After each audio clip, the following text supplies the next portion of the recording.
हर रोज एक नई कहानी देखने के लिए चैनल को सब्सक्राइब करें और बेल आइकन दबाना ना भूलें। लवली अपने पति जसकरण और सास के साथ गोकुल मोहल्ले में शिफ्ट हुई थी, जहां सभी लोग अलग अलग धर्म के थे।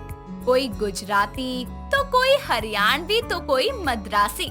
कोई भी किसी से कोई खास बातचीत नहीं करता था। ये सब देखकर लवली अपनी सास से बोलती है, ਮੰਮੀ ਜੀ ਕਿੱਦਾਂ ਦੇ ਲੋਕ ਹੈ, ਕੋਈ ਕਿਸੇ ਦੇ ਨਾਲ ਗੱਲ ਹੀ ਨਹੀਂ ਕਰਦਾ। ਸਾਰੇ ਆਪਣੇ ਆਪਣੇ ਘਰਾਂ 'ਚ ਰਹਿੰਦੇ ਨੇ, ਜਿਵੇਂ ਸੱਪ ਆਪਣੇ ਬਿੱਲ ਵਿੱਚ ਰਹਿੰਦਾ ਹੈ। ਹਾਂ ਪੁੱਤਰ, ਇਹ ਗੱਲ ਤਾਂ ਹੈ, ਪਰ ਹੁਣ ਕੀ ਕਰੀਏ, ਜੋ ਹੈ ਸੋ ਹੈ। ਮੰਮੀ ਜੀ ਏਦਾਂ ਤਾਂ ਮੇਰਾ ਮਨ ਹੀ ਨਹੀਂ ਲੱਗਣਾ ਘਰ ਬੈਠੇ ਬੈਠੇ। ਪੁੱਤਰ ਟਾਈਮ ਤਾਂ ਕੱਟਣਾ ਹੀ ਪੈਣਾ है, और चाहे हंस के कट ले तो चाहे रुक के कट ले। लवली अपनी सास की बात सुनकर उदास होकर घर के कामों में लग जाती है और शाम को lovely tip top Patiala suit पहनकर बालों में परांदा लगाए सब्जी लेने के लिए मार्केट जाती है, जहां उसकी मुलाकात उसकी गुजरातन पड़ोसन हेतल से होती है। हेलो बहन, सत श्री अकाल जी। माई सेल्फ हेतल, योर पड़ोसी। ओ हाँ जी, 6 नंबर मकान आपका ही है ना? बरोबर। मैं कब से सोच रही थी ना कि मैं तेरे से बात करूंगी, पर मेरी सास है ना सारा दिन मगजमारी करे छे। तमे घर में कौन कौन छे? जी मैं, मेरी सासू माँ तो मेरे हस्बैंड। वाह, छोटा परिवार आने सुखी परिवार। जी कभी आइए ना घर पर, यहाँ तो कोई दिखता ही नहीं। जरूर जरूर आऊंगी ना, अभी मैं चलती हूँ, बहुत काम छे। इतना कहकर हेतल चली जाती है तो वहीं लवली भी उससे मिलकर खुश हो जाती है और खुद से बोलती है, चलो कोई तो मिल इस मोहल्ले विच गल्ला करन वास्ते। इतना कहकर लवली सब्जियां खरीदती है और वापस घर आ जाती है, जिसके बाद वो तेज आवाज में बूफर चलाकर गाने लगाती है और गाने भी लगती है। संत तक के न खंग मुंडिया, संत तक के न खंग मुंडिया, वीर मेरे वट देणगे साडी गली चों नंग मुंडिया। गाने की आवाज सुनकर हरियाणवी पड़ोसन रेनू उनके घर आती है और रेनू बोलती है, ये बात है बेबे, घना तकाजा मान रही है तू ते। या बुफर की आवाज थोड़ी कम कर ले, और भी लोग हैं अड़े। जी की कहा, मैं समझी नहीं। या बुफर की आवाज कम कर ले। हाँ जी की कहा, तुसी सुनाई नहीं दिता। रेनू लवली के घर के अंदर आती है और बूफर का बटन बंद कर देती है, जिसके बाद लवली बोलती है, वहाँ की गल हुई, मेरा बुफर क्यों बंद कर देता तुसी? बात ये है कि मेरे घर में 2 बच्चे हैं जो पढ़ाई कर रहे हैं, इसलिए आपको वॉल्यूम कम करने को कहा था, पर आवाज इतनी ज्यादा है कि आपको सुनाई नहीं दे रहा है, इसलिए मैंने बंद कर दिया। ओ अच्छा जी, सॉरी। हाँ जी, आप गाने सुनो, नाचो गाओ, पर थोड़ा धीरे, यही कहना था। जी ओके, चलो हुन तुसी इथों तक आ ही गए हो, तब बैठो, मैं चाय पानी लेके आनी है तुहाडे वास्ते। लवली के कहने पर रेनू वहाँ बैठ जाती है। कुछ ही देर में लवली चाय बनाकर लाती है। तभी वहाँ निम्मो आती है और रेनू को देखकर बोलती है, लवली पुत्र, ये कौन है? मम्मी जी, ये अपनी गवांडन है रेनू जी, आज ही आई है अपने घर पहली बार। चंगा, तुसी दोनों गल्ला करो, मैं आंती हूँ। बेबे, एक बात कहूँ तने? हाँ जी कहो। ये जो थारी भाषा है ना, कति चाशनी जैसी मीठी है। एक मारी खड़ी बोली है, प्यार से भी बोलूंगी ना, लोग डर जाते हैं। मने भी सिखा दे ये बोली। हाँ जी क्यों नहीं, जरूर सिखा देवांगी। इसी बहाने ताटा आना जाना भी लगा रहेगा साडे घर। ऐसे ही थोड़ी देर बाद रेनू वहाँ से चली जाती है और यूं ही वक्त बीतता है। अब लवली, हेतल और रेनू तीनों अच्छे दोस्त बन जाते हैं और लवली का मोहल्ले में मन लग जाता है। तीनों सहेलियां साथ बाजार जाती और शॉपिंग भी किया करती। ऐसे ही एक दिन रेनू, लवली और हेतल बाजार से सब्जियां लेकर घर आ रही होती है। तभी उनकी मद्रासन नीलिमा पड़ोसन उन्हें मिलती है और उन्हें देखकर बोलती है, अयो तुम क्या करती तीनों, एक साथ कैसे घूम रही? अरे अपने जात पात वाले लोगों से बोलना चाहिए, बात करना चाहिए। नीलिमा बहन, तीनों दोस्त हैं, हम ये सब नहीं सोचते। आप भी आओ ना हम तीनों के साथ। अयो मुर्गन, कभी नहीं, दूर दूर हटो तुम तीनों मुझसे। जी तुसी किवें दियां गल्लां करदे हो? असी सारे एक मोहल्ले 'च रहंदे आ, सारे एक परिवार वांगू आ, फिर भी तुसी साडे नाल इदां गल कर रहे हो। नहीं, मुझे तुम सबके साथ की जरूरत नहीं है, मैं अकेले ही अच्छी हूँ। रहने दे फिर, जा आगे से इन जैसे के मुंह न लग्या करते। जान दे इस मद्रासन ने, इन्हें क्या बेरा हमारी दोस्ती के बारे में। चाल लवली, चाल हेतल। तीनों वापस आ जाते हैं। यहाँ हेतल रेनू और लवली को गरबा खेलना सिखाती है, तो वहीं लवली भी रेनू और हेतल को पंजाबी बोली, सूट पहनना और परांदे लगाना, इसी के साथ साथ भंगड़ा करना भी सब सिखाती है।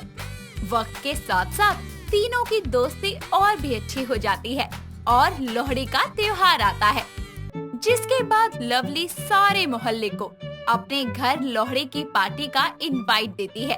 वो नीलिमा के घर भी जाती है और उसके घर की बेल बजाती है। नीलिमा दरवाजा खोलती है और तभी लवली बोलती है, हेलो जी, कैसी हो? ठीक हूँ। तुम यहाँ कैसे? ओ जी, परसों लोहड़ी है, तुसी ते तुहाडे परिवार नु साडे घर आना है रात नु। पार्टी है, रोटी पानी सब ओथे ही खाना है। ना, हम नहीं आएंगे। हम नहीं मनाते ये सब, ना मनाने का शौक है। जी शौक तो नहीं है, पर हुन की करिए, खुशियां वंडन दा कोई बहाना थोड़ी ना हुंदा है। पुन पाप मुझे नहीं पता, इतना पता है कि मेरे घर से कोई नहीं आएगा। जी ताडी मर्जी, मेरा काम था कहना सी मैं कहता। लोहड़ी का इनवाइट देकर लवली नीलिमा के घर से चली जाती है। निम्मो लवली के साथ साथ हेतल और रेनू को भी लोहड़ी पर पहनने के लिए पटियाला शाही सूट गिफ्ट करती है।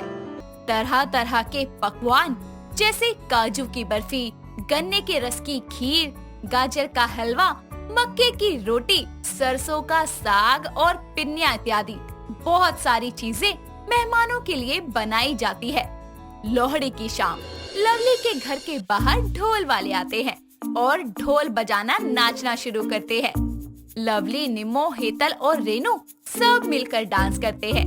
तभी लवली बोलती है, तो अब हम सब लोहड़ी की इस पवित्र आग में फुल्ले, रेवड़ी, मूंगफली ये सब कुछ डालेंगे और फिर इसके चक्कर लगाएंगे और वाहेगुरु जी को अरदास करेंगे कि आने वाले हर साल हम ऐसे खुशी खुशी लोहड़ी मनाएं। हाँ लवली, बिल्कुल। चलो फिर शुरू हो जाओ जी, देर किस गल दी है। जिसके बाद तीनों सहेलियां लोहड़ी की पवित्र आग के फेरे लेती है और फिर उसमें रेवड़ी, मूंगफली और फुल्ले डालती है। दूर खड़ी नीलिमा ये सब देख रही होती है। तभी लवली उसके पास जाती है और बोलती है, ओ जी तुसी दूरों दूरों क्यों देख रहे हो, साडे नाल चलो, एंजॉय करो। नहीं, मुझे नहीं जाना। अरे चलो ना। इतना कहकर लवली उसका हाथ पकड़कर उसे वहाँ से सबके बीच ले आती है। जिसके बाद सब मिलकर खाना खाते हैं और सबको एक साथ ऐसे खुश देखकर नीलिमा बोलती है, अयो मुर्गन, मैं उस दिन तुम लोगों को जो भी बोली उसके लिए माफ कर दो।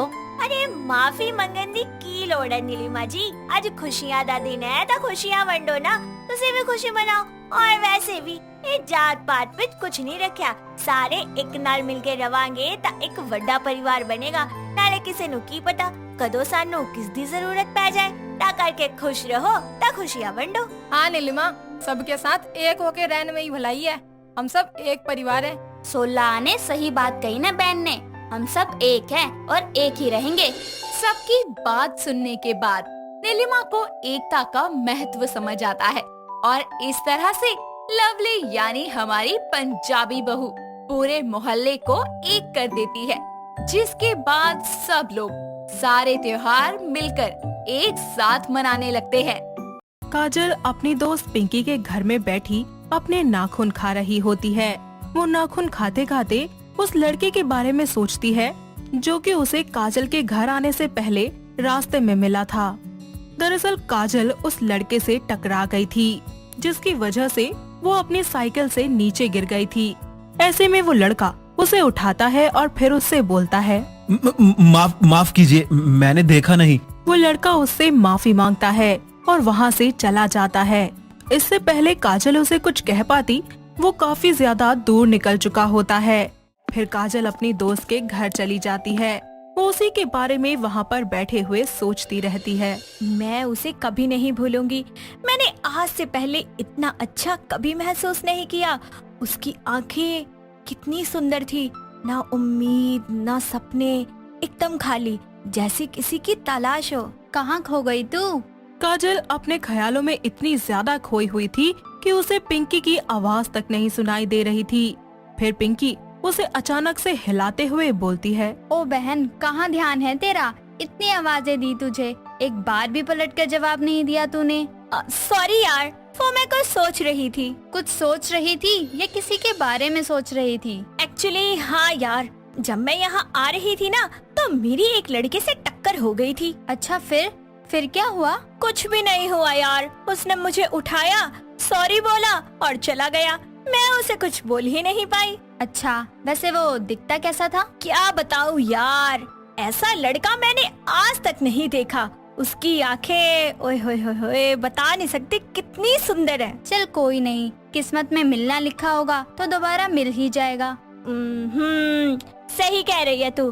वैसे ये सब छोड़, ये बता तूने खाने में क्या बनाया है? अबे तू कोई मेहमान थोड़ी ना है जो तेरे लिए अलग से पकवान बनाऊं। फिर भी बता तो सही। यार मैंने ऐसे कुछ खास तो बनाया नहीं है। हाँ, खिचड़ी बनाई है, खाएगी? खिचड़ी?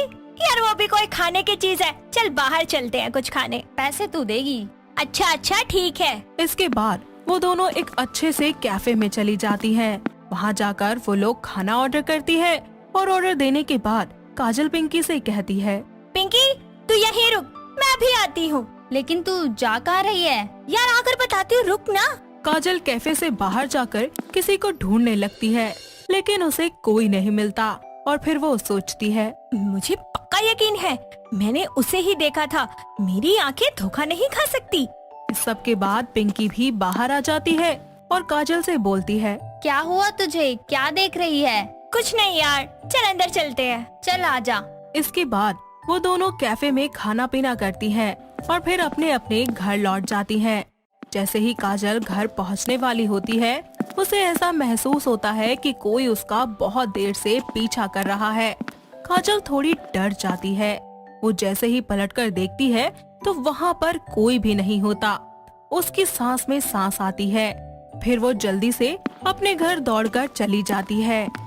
इस सब में वो इतना ज्यादा घबरा जाती है कि डर के मारे वो अपने सारे नाखून खा जाती है। वो अपनी दोस्त पिंकी को फोन करती है। हाँ, क्या हुआ? कुछ नहीं यार, तू बता, तू घर पहुंच गई क्या? हाँ, मैं तो पहुंच गई। तू नहीं पहुंची क्या? बस अभी अभी पहुंची हूँ। इतनी लेट? अरे यार क्या बताऊँ, तुझे पता है जब मैं घर आ रही थी ना तो मुझे लगा कि कोई मेरा पीछा कर रहा है और मैंने जैसे ही पीछे मुड़कर देखा तो वहाँ कोई था ही नहीं। अरे तुझे वहम हुआ होगा। हाँ शायद तो सही बोल रही है। काजल पूरी रात इस सब को लेकर ही परेशान रहती है। इसके कारण वो ठीक से सो भी नहीं पाती। जैसे ही कोई हलचल या आवाज सुनती वो तभी उठ खड़ी होती। अगले सुबह काजल पार्क में मॉर्निंग वॉक करने के लिए जाती है ताकि उसका मन थोड़ा सा फ्रेश हो जाए, वो इन सब चीजों के बारे में ना सोच सके। वो पार्क के चक्कर लगाना शुरू करती है। वो पार्क के 3 चक्कर लगा चुकी थी, जिसके कारण अब उसे थकान होने लगी थी। चौथे चक्कर को लगाने की ना तो अब उसमें ताकत बची थी और ना ही हिम्मत। साथ ही वो उसी जगह पर लौटने की मुशक्कत कर रही थी जहाँ से उसने दौड़ना शुरू किया था। जैसे ही वो वहाँ पहुँचने वाली होती है, उससे एक लड़का टकरा जाता है, जिसकी वजह से वो नीचे गिर जाती है। वो इससे पहले उसे कुछ कहती, वो लड़का उसे उठाता है और माफी मांगकर चला जाता है। साथ ही वो लड़का कोई और नहीं बल्कि वही होता है जिससे वो कल सुबह भी टकराई थी। काजल फिर से उसे कुछ नहीं कह पाती, बस उसे देखती ही रह जाती है और वो उसके पीछे जाना चाहती थी, लेकिन इतनी थकी हुई थी कि वो उसके पीछे जा भी नहीं पा रही थी। ऐसे में वो वहीं पर ही खड़ी होकर सोचती है, क्या यार काजल, वो लड़का फिर से तेरे करीब आया और तूने उसे कुछ कहा ही नहीं। उसे जब कुछ भी समझ नहीं आता तो वो पिंकी के घर चली जाती है। गेट खोल। क्या हुआ? अरे पहले गेट खोल ना। अच्छा रुक, मैं आती हूँ। पिंकी जैसे ही दरवाजा खोलती है, काजल उसके गले लग जाती है और रोने लगती है। काजल को रोता हुआ देखकर पिंकी उससे पूछती है, क्या हुआ तुझे? तू रो क्यों रही है? यार पता है, लोगों की किस्मत या तो खराब होती है या फिर अच्छी होती है, और मेरी तो दोनों ही नहीं है। हुआ क्या है? कुछ बताएगी भी? यार मैंने तुझे उस लड़के के बारे में बताया था ना। हाँ तो? वो लड़का आज फिर से मुझसे टकराया, लेकिन मैं उसे कुछ भी नहीं कह पाई। अच्छा, इसीलिए परेशान है तू? हाँ यार, मैं क्या करूँ? चल एक काम करते हैं, कल हम दोनों उसी पार्क में जाएंगे जहाँ वो तुझे आज मिला था। ठीक है। अगली सुबह पिंकी और काजल दोनों उसी पार्क में जाते हैं और उस लड़के का इंतजार करती है। उन्हें उसका इंतजार करते करते काफी ज्यादा देर हो जाती है, जिसकी वजह से काजल बहुत बेचैन होने लगती है और फिर पिंकी से बोलती है, यार पिंकी, वो आ गया या नहीं आएगा? अरे तू चिंता क्यों कर रही है, वो जरूर आएगा। वो दोनों कुछ देर और इंतजार करती है। वक्त बीतता जाता है और कुछ ही देर के बाद वो लड़का वहाँ आता है। काजल के दिल की धड़कनें तेज होने लगती है, वो घबराने लगती है और वो इतनी ज्यादा घबरा जाती है कि वो वहाँ खड़े खड़े एक बार फिर से अपने नाखून खाना शुरू कर देती है। इतना ही नहीं, वो अपने नाखूनों के साथ पिंकी के नाखून भी खा जाती है और फिर पिंकी उससे बोलती है, तू पागल हो गई है क्या? ये क्या कर रही है? मेरे सारे नाखून खा गई। डॉक्टर ने तुझे मना किया है ना। यार मैं क्या करूं, मुझे बहुत डर लग रहा है। तो क्या तू मेरे नाखून खा जाएगी? सॉरी यार, देख वो यहीं आ रहा है। हाँ, दिख रहा है मुझे। वो लड़का उनके पास आ जाता है। आते ही वो पिंकी से हाथ मिलाता है, जिसे देखकर काजल चौंक जाती है और पिंकी से पूछती है, तू जानती है क्या इसको? हाँ, जानती तो हूँ। वो कैसे? हम बचपन से साथ जो हैं। मतलब तू इस लड़के से प्यार करती है? हाँ, बहुत प्यार करती हूँ इससे। तू झूठ बोल रही है ना? तेरी कसम मेरी जान, मैं बहुत प्यार करती हूँ इससे। सॉरी, मैं तुम दोनों के बीच में आने की कोशिश कर रही थी। अरे अरे, मैं मजाक कर रही हूँ यार। मजाक? कैसा मजाक? अरे ये तो मेरा भाई तुषार है, कजन है मेरा। मतलब ये सारा प्लान तेरा था? जी ये सारा प्लान इसी का था। लेकिन वो क्यों? क्योंकि आप ठीक नहीं हैं। पिंकी ने बताया था मुझे, आपके पेट में इंटरनल इंजरी है ना। जी वो तो है। आप अपने नाखून इतने मत खाया कीजिए। आपको कुछ हो गया तो हमारा क्या हो, मेरा क्या होगा? जी मुझे कुछ होगा इससे आपको क्या ही फर्क पड़ता है?